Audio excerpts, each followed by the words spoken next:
Today we're going to continue on the path of answering viewers' questions, and today is about hiring commercial real estate agents. So I asked George Pino to come in because he does recruiting for Commercial Brokers International in Los Angeles, and so we're going to compare between a smaller firm compared to a national firm. So I think, George, let's start with what you guys are doing with Commercial Brokers International. What are you looking for in a commercial agent? And I guess maybe let's start with newer agents, Absolutely. To more experienced. And frankly, I actually like newer agents with a little bit of experience, like 2 to 3 years preferably, because they haven't developed bad habits that don't fit necessarily what we're looking at. Because I did, right off the bat. Yeah, well, no, so, ultimately we hire more on personality and ability So you're focused on than we company do culture. on the background of the person, so to speak. Okay. So we're much more focused on company culture. I mean, we have a great team, and I think we built some great stuff here, but more importantly, I think commercial real estate can easily be trained, especially if they have an open mindset. So really what we're looking for with agents, and new agents specifically, if we're going to take the risk on with a new agent, I'm really looking for I know the word is used a lot, but an entrepreneurial spirit. Someone who's not going to make excuses, but rather find the path, either going around the rock, through the rock, or over the rock. Mm-hmm. Whatever it takes that they're going to do, well, whatever it takes legally, they're going to do that. All right? Sure. Yeah. So, that, I think, persistence, that mentality, that kind of, it can outweigh the best pedigree that's out there. And you can see people, and we've proven it, where people who may not have a college degree or have much experience in real estate for that matter, have come in and have been extremely successful by teaching them how to do it. But it's that persistence, getting on, doing the fundamentals when it comes to real estate, when it comes to the business development aspect. Everything else can easily be trained. Yeah, I agree. So now you do that's classes. what I focus on. Your classes you're doing Mondays, Tuesdays, and Thursdays at 8:30 in the morning. Yes. That's a lot of training. It's a lot of training, but it's worthwhile. The way we look at it as well is if we can get an agent trained quicker, faster, it's less time that they're going to come to me with questions, and therefore allows me to do more of my own business as well. Sure. So it frees me up. So even though we're committing a lot of time to this, and the training is not just analytics and numbers that a lot of companies may do, but we also go forward into how to find the business, what to do, how to refine your pitch, what kind of body language and tonality and things like that you're going to use in a pitch or in a sales or a phone call for that matter, how to bring value to your client. Because ultimately, the people that we're dealing with, if they're just hiring us to find a property, we're not really the right agent or broker. We'd like to bring value to the table. So you're really looking for a true entrepreneur, somebody that's going to show up, do the extra work, and if I know that you guys were pitching that you do about it, you want to see newer agents in the office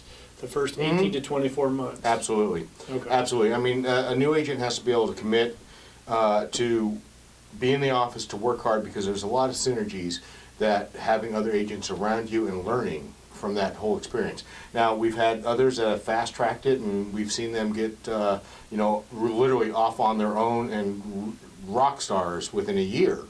But that is rare. Yeah.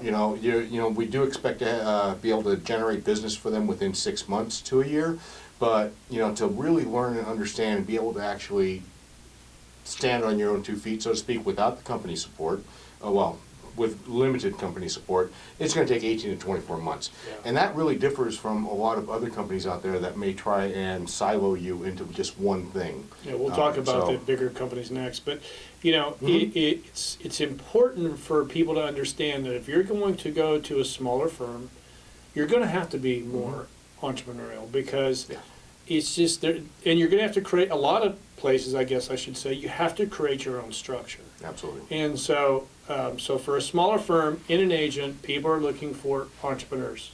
They want people that don't have to be led into the office every day. They want to see somebody that's willing to do the cold calls, the warm calls, the marketing that needs to be done. Social media. Writing articles is another good thing. If you wanted to get into commercial real estate with a smaller firm, that's what you're going to have to be willing to do. And be open to learning and asking questions, because they don't know what you don't know. So you've got to ask a lot of questions. Now, as far as somebody that wants to get in with a larger, more institutional firm, what are those firms looking for? You know what? First of all, not our model. So, and I'm not saying it's negative. Right. I mean, large firms definitely. Depends on the person. And right? I was going to say, depending on the person, a large firm, more corporate, more structured, can be better. And those are typically people that are maybe a little bit less motivated or self-motivated, so to speak. And they need someone to tell them, here's what you do now, here's what you do now, here's what you do now. But typically speaking, most of those firms have a formula of who they want to hire. They're looking for a person that has contacts in the neighborhood, in the area, that has a degree, preferably a school that they went to, with a good alumni association, but also one that is local to the community itself. Meaning, if you're in Dallas, they're going to want to see you from either SMU or UT.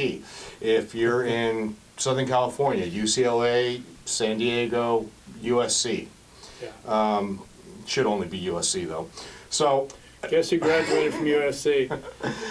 But that's what they're looking for, and it's really here's a mold, and we're going to do this and this and this. The issues that arise is it's a very different mentality in that you become almost a cog in the wheel, and it can be good for a long term. If you're going to create this as your career and you're going to be there for 30 years, that's where maybe 20 years is where you're going to really start seeing the payoffs as you grow with that company and go more into the upper management side of it, as opposed to the brokerage agent side. So, and that's where you have to look at, and because they do offer a lot of support, and they do offer good training as well, but the training tends to be more along the lines of market conditions and what's happening in the property, how to analyze the properties, as opposed to refining the actual sales aspect. And they're very structured in that this is how you do it, this is what you're going to do, as opposed to a smaller company that's going to be a little bit more entrepreneurial, can adapt quickly, which I think is one of the reasons why you see a lot of smaller, mid-sized regional firms do very well in down markets, because they can adapt so quickly to the changing market times, while a behemoth like a national brand takes a while, because they have to incorporate that with all the states, all the different knowledge, all their different laws that may go into account for all 50 states. They can't just make one change right away. Yeah. If I want to get hired by a big firm, how do I approach them? I would do it very professional, but also, Be aggressive. Go after them. If it's a company you want. Treat it just like you're going after a client. You want to be professional, nice, show that you can add value, but also be persistent. When I say aggressive, that's really what I mean, more about persistence. Be creative as well, depending on the company. Some of them might like that, some may not. So you really need to understand the company that you're going after. And you can use things, there's a lot of different tools. If you're going out, maybe send a video to the HR person using some LinkedIn tools that you can actually attach in a video introduction. Things like that make you stand out, that show that, this person knows what they're doing. They can be a good salesperson. This is why I want marketing, them. Yeah, they can market themselves. All right, so I want to get hired by a smaller firm. What do I need to present myself as? How do I get in front of them? Number one, first, research the firm. Smaller firms are harder to research with the information and what's going on.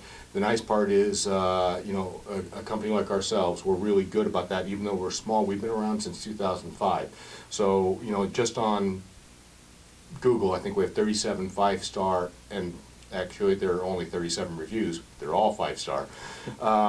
That says a lot for a company. And, check them out, see what they say, see what's going on, but then approach them. Say, just open a conversation. Are you looking for new agents that can help? Here's what I want. Be succinct, though, and understanding of what you may want to do. It's okay if you don't know for sure, but at least have an idea. Do you want to be a sales rep? Do you want to be a tenant rep? How do you want to start off? Do you like retail more than office or industrial, and why? Because that's where the younger, smaller companies are going to be more focused on the individual versus the resume. Right. And again, if you have an idea of your asset class, it's good to talk, because if they're top heavy and let's say multifamily, maybe they don't need another multifamily agent, but it's just you've got to know what that company, what it's like, and the structure in it. So That's good stuff. I can't think of any other questions that would be ideal for anybody to ask, but I really think we nailed it all, because I just think, if you want to get into this business, you have to understand on the commercial side of it, it costs a lot for a commercial real estate company to support a new agent. Absolutely. These are ones that don't charge desk fees. Now, if they're charging desk fees, that's a different deal, but in a company like ours, it costs us a lot for a new agent to get them onboarded, to pay for all the tools that they use. And, we don't have any desk fees. So, Right. I mean, it's a cost that the company absorbs. So your guys are looking for people that you can bring in and get generating revenue as quickly as possible, but also without getting sued, so Absolutely. it's finding the right people that understand that and are willing to jump in the deep end right next to these smaller companies, because they have to commit a lot of time, effort, money, and energy. Absolutely, and if I could just throw one thing out, if you are looking at companies that may charge, some people go to companies that charge desk fees or, other processing fees and marketing fees, and in exchange offering a higher split. Right. I just want to say you are getting what you pay for. I get calls almost weekly from agents from those companies asking for help to explain something. I got one yesterday where an agent almost set them up for a lawsuit, where they had a client that was doing a 1031 exchange, and they were closing today. Oh. And they hadn't set up the accommodator. He didn't even know he had to, and he told these clients that just take the money and we'll find the property to exchange into. Yeah. After talking to him, I actually opened up my Rolodex. I just dated myself. Yes, you did. But my contacts, Yeah. and gave him 2 of my best accommodators and 2 of my best attorneys to help him out. And I said, call them immediately, tell the escrow company not to record until you get this set up, let your clients know and get this done. And if you have any other questions, call me back. And he was like, oh my God, thank you. Surprised that I would actually help out. But the way we look at it as well is that if we can raise the industry in general, the knowledge, market knowledge, it helps the industry as a whole. Also, do what you know. Do what you know. This is a lawsuit. That's a lawsuit waiting to happen. Do what you know. Yeah, so do what you True. know. But all right, well, DM if you have any questions. George, thank you for coming in again. I know we got a little long-winded on this, but I think it's very important that you guys all understand, if you want to be a commercial real estate agent, there's a lot of opportunities out there, but make sure you find the best fit for your personality and your work ethic. So again, DM if you have any questions, and if you haven't done so, make sure you subscribe to the channel.